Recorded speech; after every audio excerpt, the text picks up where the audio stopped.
call is now being recorded. All right, Brent Porcio, TopVelocity.net. I got a special guest in line. I got Tucker Hughes, who just recently came through a camp. How long ago was it, Tucker? It was June 27th through the 29th. Yeah, so what was that? Not even a month ago, right? Right, exactly. And how long did you stayed a little bit up? No, did you stay after? No, I did not stay a little bit afterwards. I was coming back in December, though.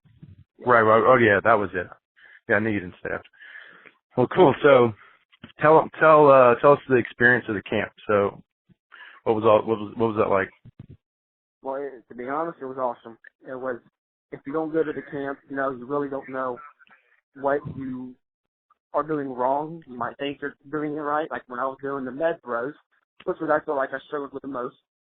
When I was doing it at home by myself, I felt like I was doing them right. But when I got to the camp, you got with me, watched me one-on-one, and I was doing stuff wrong, obviously. And that's the reason why I wasn't making any jump from where I was at. But I think going to the camp and being with you and listening to what you have to say through all the meetings we have and just the one-on-one instructions from you is what benefits those people on the program. Awesome, man. Yeah, I mean, you were impressive. I mean, you came in at camp. You were really on the higher end than I see. So you hit 86 at camp. So you had and you had a good set of mechanics. I mean, I just think, you really needed just to kind of something to take it to the next level. But, tell everybody kind of where you were before camp. Like, what was your average ball speed before camp?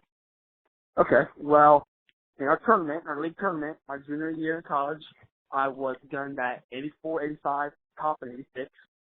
I'm not for sure how many times I topped it, but I did top it a few times.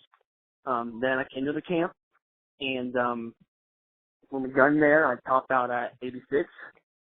And then I went back home, did what you told me to do, put the work on, and I gunned on Monday, and I topped out at 92, hit 91 once and 90 once, and lived 86 to 88 mostly. Well, cool. So that was in, you said you were in week 10, or you're halfway through week 10? That was just the beginning of week 10. So I completed 9 weeks, and this week is week 10, so I'm halfway through week 10. Okay, well, cool. So, and because when you came to the camp, you were already, what week were you on? Because you had started the program before. 5 weeks in. 5 weeks in. So you basically went to the camp and then went home and then picked up where you left off. Picked up where I left off, yep. But I cool. Paid more and close attention to what you were telling me what I had to do to fix stuff. Awesome, man. So what do you think you got better at in that right after the camp?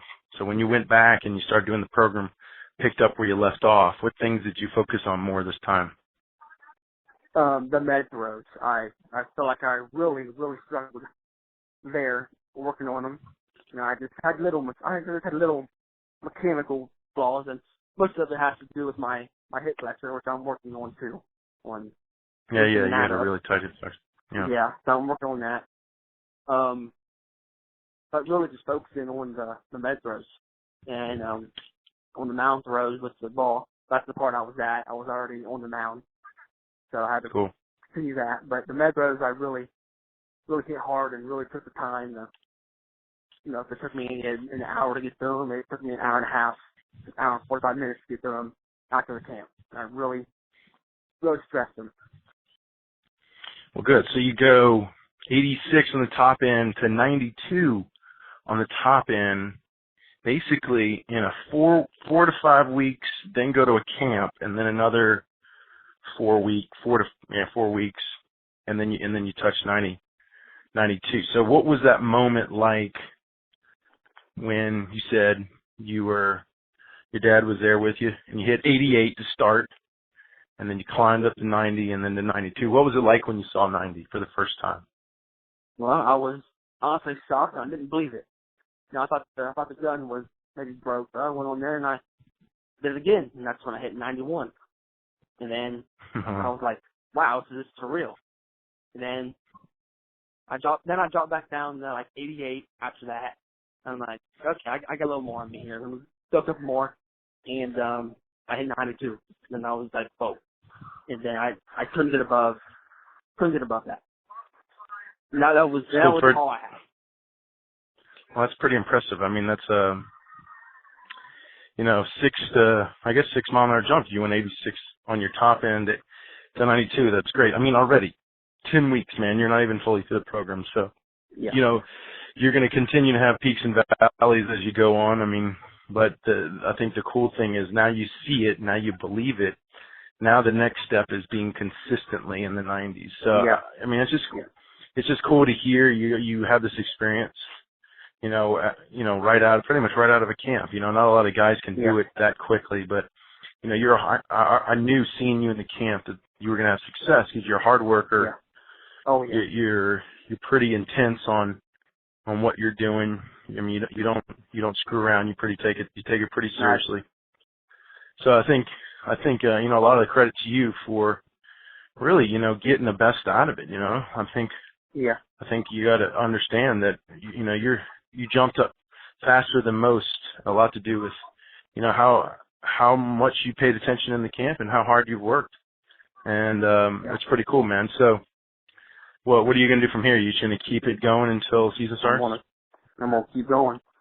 I feel like I'm going to keep going to, the 16-week program here. And then I feel like I should probably go to level 2 and, see what that's like. And then when I come down there in December, I'll be into level 3. I'm not for sure. We can see where you are, and we'll play it around. We'll see if you can still get more out of level 1, even level 2. Just keep trying to do that. I mean, level 1, it's still, one of my favorites. You can get a ton out of it. I've had guys cycle it for years. So we just got to do it until it doesn't really give you the effects anymore, and then you move on to the 2 or 3. And 3's really tough, so I'll just make sure you're at that level before we go into it. But exactly. Yeah. Okay. Yeah, I mean, that's cool, man. I mean, just think about. I think you're definitely a guy who ultimately has the potential to not only just be able to touch 92, but be sitting 91, 92, or even farther if that's what you want, And I've only been pitching for 4 years, to be honest. I'm wrong. Yeah, that's awesome, man. I started on the mound my senior year of high school, and that was because I had to. Yeah, man. Tell your story. So tell your story. How, tell everything. Tell us how you got into baseball, what you've been through, things you've overcome, and to get you where you are today. Okay. Well, to be honest, I was born I have a little determination because I was born with a birth anomaly. I was born without my left ear, and I've had numerous operations on it. It's really built my character, and I've been blessed with a lot of things in my life, and I was blessed with work ethic, and ability. So I really strive, and I really take my hard work to heart, and I really get after it. But besides that, playing baseball, it grew up in the family. It was in the family before I was born. My grandpa, uncle, dad, everybody played baseball. I was real big in football. I was a quarterback, so different arm slot. So my dad never let me pitch. He never wanted me to pitch, and I was really good at hitting and playing shortstop. That was my key spot when I was younger. And so when I got to high school, I did hit leadoff, hit second, played shortstop, played second, played a little bit of third. And then my senior year, we graduated our eighth, who was the senior, my junior year. And we needed someone to come in and pitch. And I was athletic enough to come in and throw strikes and get out and, keep a low to mid 80 fastball with some good stuff. And then I was recruited to play baseball, but I was recruited to be a utility player. I was recruited to play middle infield and pitch. And I went to college in the fall of 2011 and had some key injuries, and I just began to pitch more and hit the field. And then since then, I just kind of told myself, you know what, I'm going to stick with this. I'm going to dedicate myself to this, to pitching, and I'm going to see where it takes me. And then I found you. I found you a little bit late, but I found you. Yeah. And that's where I'm at today. Well, where are you playing currently? Ohio Valley University. And you said you're a freshman this year? No, I'll be a senior this year. Oh, I thought you were saying a freshman. I don't know how I missed that, dude. Well, when I started pitching. Right, okay, that's when you started pitching. Yeah, okay, that's what they're now. Yeah. Well, that's awesome, man. So, I mean, a crazy story. I mean, it's crazy just because most guys, most guys that don't have the story that you've been through, they have a hard enough time just, putting in the work ethic and, putting in the time it takes to be successful, just based on just, the average things that they deal with. So, I mean, give us some insight to what it's like kind of dealing with, your issues with, your birth defect. I mean, what's it like pitching with, I guess, I mean, obviously you can't hear out of one side of your ears. So, I mean, what's it like? What's the challenges of dealing with that on the mound? Well, to be honest, it really isn't a challenge. I've adapted to it. I can't hear out of my left side, but I've never failed a hearing test. As that sounds, I've never failed a hearing test. Awesome. I can feel like I have the nerve on that side. I can feel vibration, but I can't hear I can't make up the words. But right. I mean, it really does not affect me in any way, shape, or form on the mound or in anything in general in life. That's awesome, man. I mean, you obviously haven't let it bother you, and that's really the key to any type of adversity is not letting it bother you and just trying to prove to yourself that you can do whatever you want to do. It's nothing that's going to hold you back, right? Exactly. Well, that's awesome, man. I mean, it's a great story, and just to see the success you're having, and I know you need the success now. I mean, you're at the end of your college career, but I think better late than never, right? Yeah, exactly.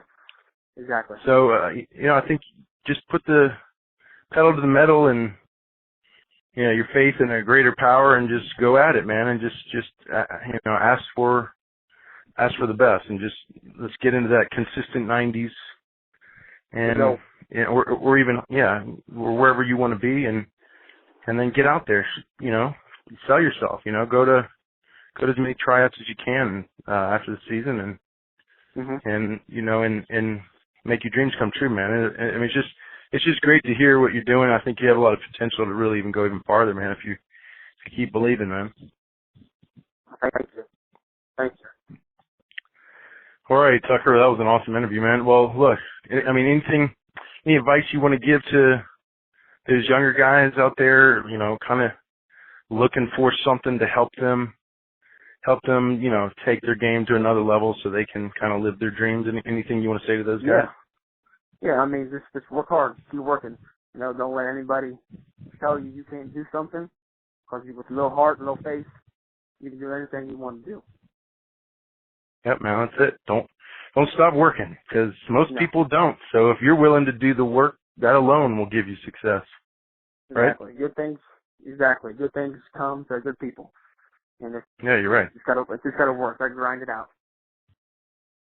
Sweet, dude. Well, all right, man. Well, hey, looking forward to you coming down in the fall. I know you're going into your fall season, but we're looking forward to having you on, and just try to get as much as you can until then. We'll probably do another interview at that point, man. If you get to 95, I'm interviewing you again, all right?